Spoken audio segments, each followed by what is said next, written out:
This podcast is for informational purposes only and should not be considered legal, health, tax, professional advice. We're not responsible for any losses, damages, or liabilities that may arise from the use of this podcast. This podcast is not intended to replace professional medical advice. The views expressed in this podcast may not be those of the host or the management. This podcast may contain adult themes, so parental discretion is advised. So welcome, welcome, welcome. Today's guest is someone who is about to challenge everything you thought you knew about trauma healing. She's not just a survivor. She's a warrior, a healer, and a game changer in the world of trauma recovery. So Sandra Cooze, I want to welcome you to Modern Titus to Women Unplugged podcast. And Sandra is a certified trauma healer and a publisher, an author. So if you want to expand on your credentials and, give us a little background, you may go ahead. Thank you so much, Lorna. Thank you so much for having me on your podcast. You're most welcome. I'm Sandra Cooze. I'm originally from Germany, in case you wonder about my little accent. I'm living in Newfoundland, Canada with my husband and my son, and I'm a trauma survivor. I was molested when I was 12 years old. I was sexually harassed at the age of 14. I was bullied in school from almost the entire class from the age of 16 to 17. I was sexually assaulted multiple times between the age of 19 and 25. I was raped at 22. And when I went to see my psychologist a couple of years after I was raped, he dismissed me after our intake session with the words, "I believe you've already worked through it all. What am I supposed to do?" Oh, wow. Yes.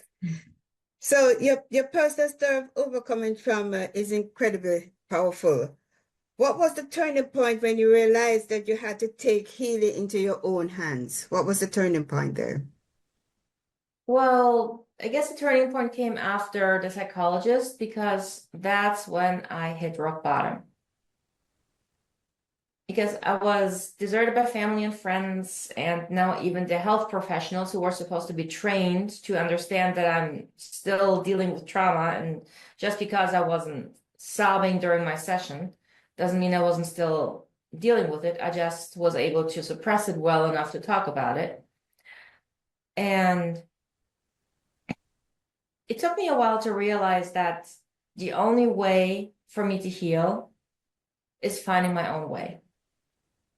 So when you're at rock bottom, you have two choices.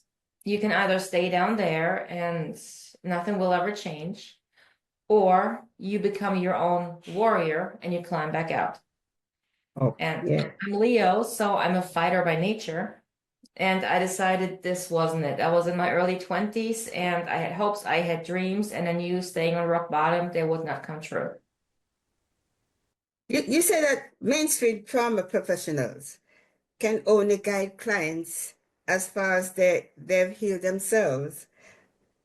How does self-healing impact the effectiveness of trauma for trauma healers? Well, the thing about the mental health system is that you go in for the right reasons. You want to help people. You want to help them heal. Most of them, at least the ones that I met, they didn't heal their own trauma.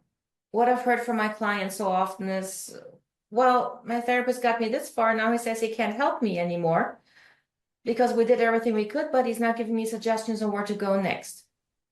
Then other clients said, well, I just triggered my therapist with my story. Now, if my therapist cannot handle my story, how am I supposed to? And this just can't happen. That's why I'm saying you can only heal someone so far as you have healed yourself. Because let's imagine you have a client in front of you who's dealing with intense PTSD. If you're still suffering from that, how can you help them get through it? You can only help them to learn to cope because that's all you know. But if you have healed your PTSD, you know it's possible because you've done the work. And then you can help someone else heal. And that is, in my opinion, missing in the mental health system. Because we go in for the right reasons, but we don't heal our trauma first.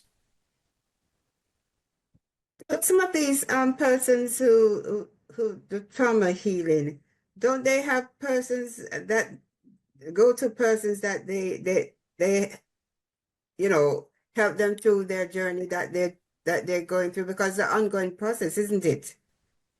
It is. But if you are in the mental health system, so of course you're going to someone who's also in the mental health system. You don't Okay. look outside the box, but outside the box is where you usually find the healing, because you have to think in broader terms. Like, think about the body. You have to focus on the whole body, on all three that we have. We have the physical, mental, emotional, and energetic body.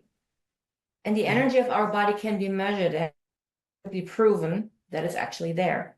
So trauma is also stuck in the energy. And that's something that I discovered on my own healing journey and now practice with my clients. Okay. I have a question further down, so we can expand on that a little bit more. Of Can you course. walk us through the 4 keys of absolute trauma healing and why they're essential, the 4 keys of trauma healing? Well, the 4 keys of trauma healing is first that your therapist has fully healed themselves so that they know it's possible and not get triggered by you. Then you have to focus on the whole body, like I just said. You also have to think about the generational and the ancestral trauma that we're carrying with us, like how we were raised. We were all raised from trauma because that's what the generations before know. And then it's the client participation, which means when you go to a therapist and you expect that a therapist fixes you, it's not going to work, because trauma healing is inside work. So your therapist can guide you to your truth so you can heal, but you have to participate, whatever it takes, to work with your therapist. And those are the 4 keys. You mentioned a few minutes ago that trauma gets stored in our mental, emotional, and energetic bodies. Why is it critical to address all 3 of them? Because science tells us that trauma gets stuck in the body. That's somatic psychology, meaning the body remembers, especially when it comes to sexual trauma, physical trauma. The body remembers. So trauma is stored in the body. Trauma is also stored in the mind because we remember and we don't want to remember. And trauma is stuck, of course, in the energy field because that's where all the emotions sit. So you have to address all 3 to bring true healing. Now, the interesting thing about energy, meaning Reiki, for example, Right. is that when you are in a full-blown PTSD or panic attack, with just releasing the energy this panic or anxiety attack brings with it, you can calm down your clients within minutes, because it's really just the energy that's making it so intense that you feel you can't get out of. So the one thing that's really missing in the mental health system is focusing on the energy and releasing it. So your method that the method that you use, uh, you stated that it ensures lasting transformation rather than temporary relief. Could you Yes, could you expound on that a little bit first? sure. Well, the method that I use is focused on the trigger. So directly going to the trigger and releasing it means the trigger is not coming back. What I always try to explain to my clients, it is just as hard to release the trigger than it is to suppress the trigger, like trying to push it back down that it's not Right. coming up again. But as long as it's still there, it will keep on coming up. And every time it's going to be stronger because it wants to be released. But if you release the trigger, it's gone and it doesn't come back. So which is the difficult part you want to go? Releasing it, going through it one more time, or suppressing it that you don't have to go through it again and again and again and again. So that's what I do with my clients. And the way I work with my clients is as gentle as possible, because having to experience trauma is tough, but healing from it shouldn't have to be. Right. So it can be gentle if we lean into it and focus on releasing the trigger. So how do you know when somebody says that they no longer have the lingering energetic trauma and that they're moved on? How do you really know? What are the signs to say that this has really occurred? Yes, I have clients, of course, I have clients who have fully Yeah, healed, they live their best lives ever because they have really released all the major traumas. I mean, there will always be mini triggers coming up, but they know how to deal with them themselves. And it's easy, and they're excited about another trigger is coming up because another thing of their past is releasing. That's what a trigger is. A trigger is really the guiding light of what you need still to heal within yourself. right. So the people who are, the skeptics who doubt energy healing, how do you explain the scientific or experimental validity of it? Well, that's always a challenge. Well, the thing is, when we think about energy, it goes over a lot of people's heads, Hmm. simply because it was never part of our upbringing, but it's part of who we are.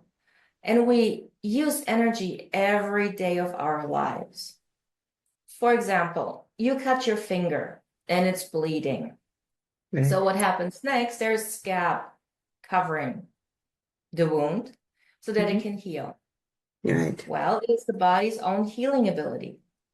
Now, for one part, the energy is moving everything to the finger and help it heal. Now, if I add energy through Reiki, it will ultimately heal faster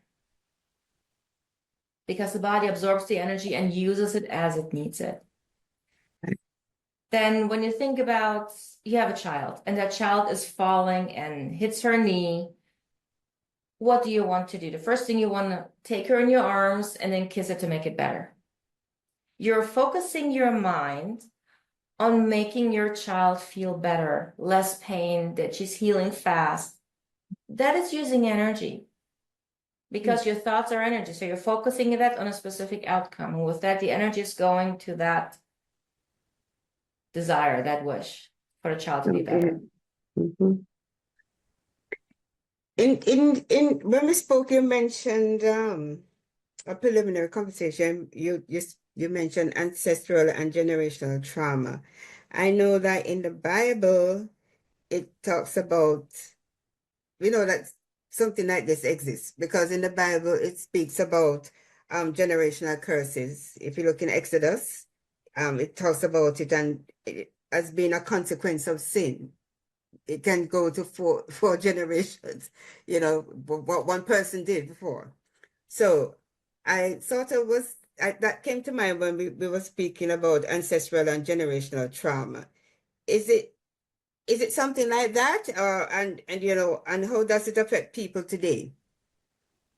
Well, yes and no. It can be curses in terms of what someone did in the past. It can also be a family curse that was caused by trauma. The trauma that was never healed and turned into like a repetition throughout the generation. So every generation suffers from that same trauma in a different way. So to give you an example from my own family line, from my father's side, 3 generations ago, there was an uncle of mine who had a dairy farm. Was very successful. He was happily married and had 2 sons. And then his wife suddenly died, and he couldn't cope with that. So he started to drink, he started to gamble, and one night when he was severely drunk, he was gambling his everything away in one game of cards. Oh, wow. And yes, and that family from that guy who won that card game still owns the dairy farm today. So now imagine what this did to him and to his children. First, he lost his wife. He was in deep grief. Then he lost his home. He lost his business, everything. And the blame and the guilt he must have felt once he sobered up what he had done to his children. Now think about his children. They lost their mother. They basically lost their father to alcoholism, Mm. and they lost their only home they ever knew, and they lost their inheritance. They lost everything. Imagine how that will make them feel. All those limiting beliefs, like this, don't wish for anything big because you're going to lose it anyways. Stay in your lane, only do what you can. Make sure you always have enough. Make sure you have a roof over your head. So stop thinking big, stop dreaming, because that's dangerous. And now this is going through the generations, this belief. So father to child, child to next generation keeps on teaching that same belief because that trauma has never been healed. Now, in my family, I'm now the first to have my own business and actually published a book, which means I broke out of that mold that I was put in. Like this belief that life is hard, you have to work hard and be happy with what you got and all those things. That was a good example because even even I know of a family where all the males, when they reach in the 40s, they just die in their sleep. Mhm. That's a pattern. Yeah, that's a pattern. But I think somebody said the autopsy said that they had something in in the anatomy of the buildup is that it caused a hemorrhage in the brain. I don't know why when they reach that particular age it happens. I mean, I was sort of saying if you have something wrong in the brain, it can hit you at any time. But when they're in the 40s, that's when they go, all the males. Mm. Mm-hmm. Yeah, Yeah. so Well, that's this is a interesting. pattern. Yeah. To give you an example, if I may, from a client of mine. She Yes. had back pain in the middle of her back all her life, and the doctors couldn't figure out why. X-rays, everything came back normal. There was nothing that would explain the back pain. Then she said, well, her mother and grandmother had the same. So, and that's when I say, okay, there's a pattern. So if it goes through generations, there is a reason, which means that something happened that hasn't been healed. So we looked into our ancestral line, and to do that, I go a little more into spirituality. I use a pendulum and asking questions. And the story that I received, usually I see pictures in my mind when I ask. And it was that it was a husband who was very abusive about 10 generations ago, who was pushing his wife to the floor. She was lying on her stomach, and he had his boot on her back. So that trauma was never healed. So energetically, you can clear trauma that has been there for a long time, or you don't know the person anymore. So we cleared it, and 3 days later, she messaged me and said, my back pain's gone. So that's again energy. So you can clear it however it's necessary. Now, with a curse, it could be karma. So that someone is carrying the karma from the family along, and you can clear the karma by, how should I put this? Usually there is some form of forgiveness that has to happen in order to clear that karma, whatever that was, and Yeah. that will clear it for the whole family line. Now, the important thing about clearing ancestral generational trauma is so that the next generation after you doesn't have to deal with that anymore. Because once you decide to heal that, the next generation doesn't have to deal with that. Yes, I've heard about cases where um, a husband like he migrated and he started a family in the US and he left his family back home in the islands and he just didn't send anything for them, didn't help them or anything and abandoned them and he was living a wonderful life here. And then after a while everything just started to disappear and everybody people are saying is the woman was crying with all the children crying because they were suffering. And that is why he started to lose all his stuff. Things just wasn't. And then he went to a church and the pastor told him that what he needs to do, he needs to make it right with the woman because her tears has gone up to the Lord, you Mhm. know. So Yeah. he needs to make it right with her. You know, Mhm. that's yeah. So I can understand what you were saying there because you know I've seen it happening in the church environment also. So you know, a lot of us, even myself, you know, when we have loved ones that pass, um, we start asking, why did this happen? You know, why did this happen to me? I've lost a loved one, and you know, the person was a teacher. He was making an impact on young people's life. And I'm saying to myself, you have drug addicts out there trying to kill themselves every day and and they don't die. But you have somebody here who's, you know, just going about and doing good things to other people and they're taken. So all of us have the you know, why did this happen moment. So how do you guide, you know, your clients towards finding meaning in their pain? Well, look at me.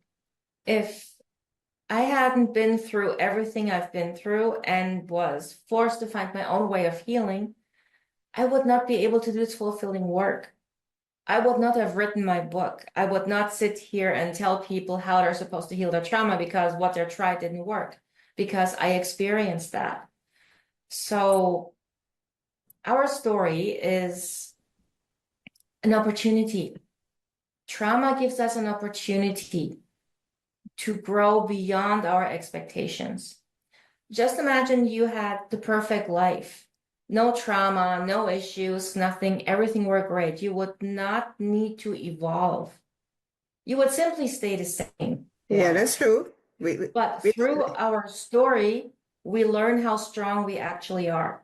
My clients always think they're so weak because they had been through trauma. They feel guilt and shame for letting it happen. And I just say, really? You're so strong. You went through all of this and you're still here. This is strength. Trauma survivors don't understand how strong they are because they only see the weakness in them.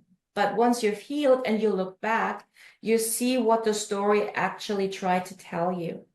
It may have brought you to your purpose like it did for me. I can't imagine doing anything else. It makes me so happy working with people and helping them through their trauma. And for other people, it's growing beyond their expectations and finding something new, stepping out of the family dynamics to understand, well, this is not working, so I'm going to make it work my way now. So trauma really is the opportunity. But of course, when you're stuck in deep trauma, you would tell me, well, you're crazy. How can you think that? So once you're healed through it, then you see Mhm. actually what your story was supposed to do for you. Yeah, I agree with you. And why I say that is that looking back on even some persons in my family that are helping others, it's like they had to go through the fire. They go through the fire, for lack of a better word. And then, you know, they can say, well, guess what? I went through that fire and I'm here. And I lived through it. I survived and I'm thriving. And you can do it too, you know? Exactly. Yes, I'm no yes. different than other people. Yeah, If I yeah. can do it, so can you. I'm no Yes. different. Yes, yes, yes. I believe that part there. Yeah. What does it mean to have or living in a traumatized home? And how does it affect one's ability to heal? Well, that gets us back into energy. Hmm. What that means is, well, let's say you're in your home and you feel like, "Ugh, I don't want to do anything. I just want to lie there. It's, you know, you have no drive, you have no joy in your house. And then as soon as you leave your home, you're full of energy. And you're like, Hmm. yes, I can go and I want to do this and that. But as soon as you're back in your house, you feel blah. On the other hand, if you have a high vibrational home, which means every room in your house brings you joy and the energy is clear and it's bright, you love being at home. So, and a traumatized home is, well, your home takes on the energy just like you do. So let's say you have a friend come over who has problems with her partner and she is talking about it and crying and you're trying to help. That sadness is staying behind in the house. Mm-hmm. You come home from work, you're completely stressed, you're upset with something your boss said or a coworker, and you're lamenting about it. That energy stays in your home. You have an argument with your partner or you have a difficult relationship. That energy stays in your home. So, and that traumatizes a home, which means you don't feel comfortable in it. It's like when you're cleaning your home and it's spotless and it still feels dirty. Mm-hmm. That means a traumatized home. When you think about dust, what is dust? Dust is skin cells, hair, fluff from your clothes. It's basically discarded energy. So when you're dusting, you're actually clearing out the energy. And then your house feels better. That's Yeah. what it means a traumatized home. Okay. So, um, how does your daily self-care, practice look like, and how does it contribute to your well-being? Sure. Well, my secret self-care routine is that I only do what brings me joy. Good This answer. means, Yes. for example, I mean, it sounds like, yeah, great, how do you Yeah. do that? Well, for example, I have 4 bathrooms in my house. One day, if I feel I have to clean them, it's going to take the whole day. The next day, I may feel like I want to clean them today, so it takes me a couple hours. So on that day, cleaning the bathrooms brought me joy. Then another day, I may feel like I don't want to do anything today, I just want to read. So I do that within reason. I mean, I still have a business, but other than that, once the chores are done and everything is finished, Right. then I just sit down and have some music on and read, and it makes me happy. So always ask yourself every morning, what makes me happy today? What brings me joy today? And then try and incorporate that into your day. And you'll see your life is going to change because you acknowledge your needs. That Mm-hmm. what brings us joy is that what we need right now to feel good. Today it could be cooking, tomorrow it could be cleaning, the day after it could be going to the mall and just go window shopping. Whatever that is that brings you joy, try and incorporate that into your day. Yeah, that's that even if you don't really have any major trauma, I think that's a good thing for all of us. You know what I mean?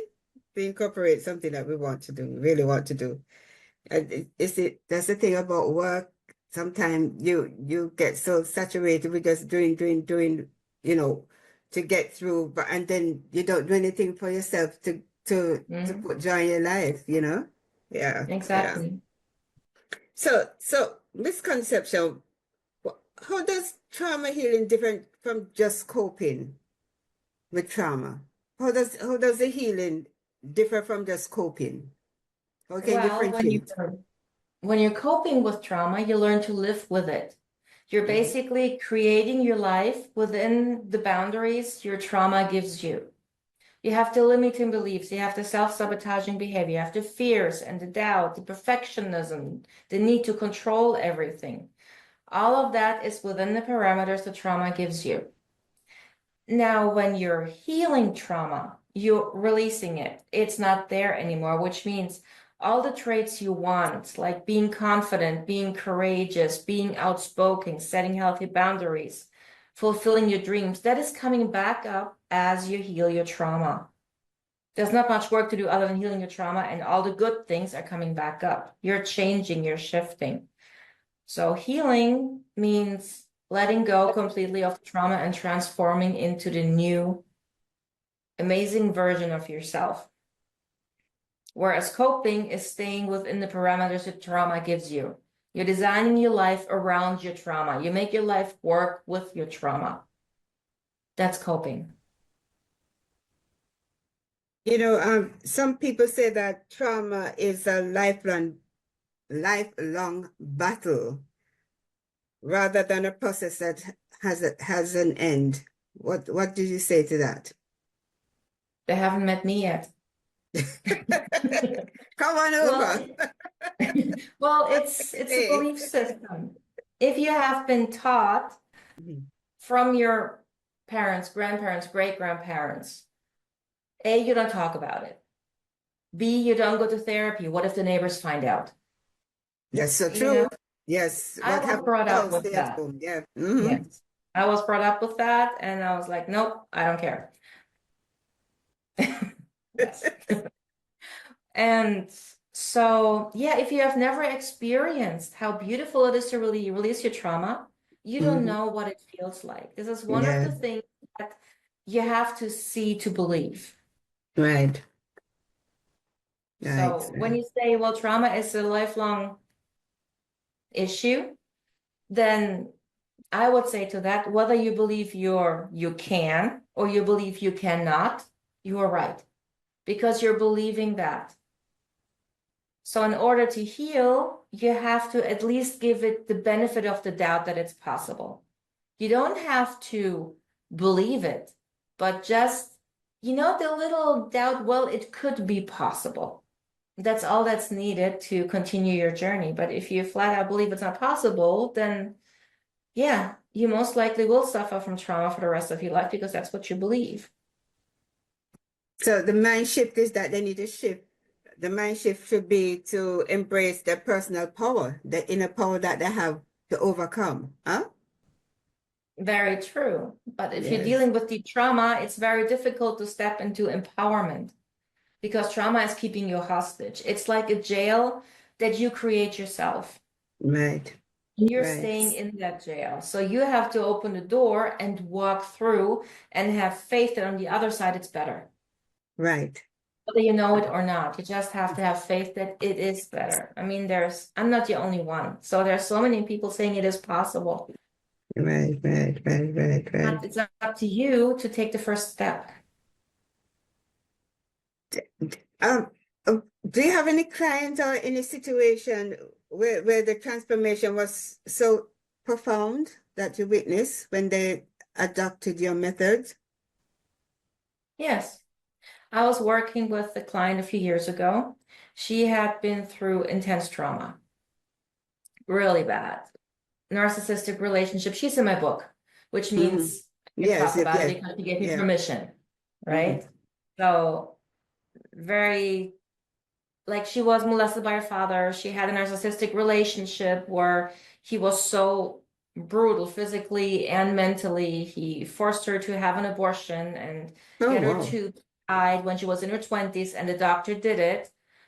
So, and from that, she was moving into drugs and alcoholism.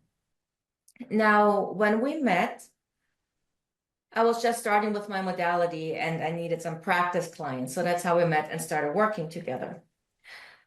And we worked on her trauma, we released it, and now she's 5 years sober and living a happy life. So just healing the trauma completely changed her life. Yeah. Oh, yeah. Oh, yeah. Now, if you could give one message to trauma survivors who feel hopeless, what would it be? Trauma is not a life sentence. You have the power to heal, and you're so worth it. So don't give up on yourself. Mhm. Okay, that's a good answer. How has your view of trauma changed over the years as both a survivor and as a healer? How has it changed? Well, I've just gained so much wisdom of what trauma is and isn't. Right. So it's like I had to grow into my role as a healer. Mm-hmm. And it's amazing how much you can achieve when you really just think a little outside the box, stretch your imagination and let it guide you. Because triggers are not the enemy. Triggers can be released, and their triggers are the key to releasing your trauma. Right, right, So right. just the understanding of how it needs to be done is mind-blowing. Okay. Well, that was actually our last question. So if you would like to tell our listeners how to, how to get in touch with you and about your book and all those nice things there. Sure. Well, you can find me on my website, riseaboveyourstory.com. If you feel drawn to learn more about me and what it feels like, or if you feel you would like to work with me, I offer a free consultation, which you can also book through my website. You can find me on Facebook under Rise Above Your Story, and you can find me on YouTube under Sandra Cooze Unfiltered. And I've All got my right. book, Amazon, Journey to Yourself, How to Heal from Trauma, written by someone who did. Right. To everyone who listened, if this conversation, resonates with you, don't wait another moment. Yes. Take the next step to your healing journey. Connect with Sandra, dive into her wisdom, and discover how true lasting healing is possible. Healing is possible. Transformation is within each of us and within reach.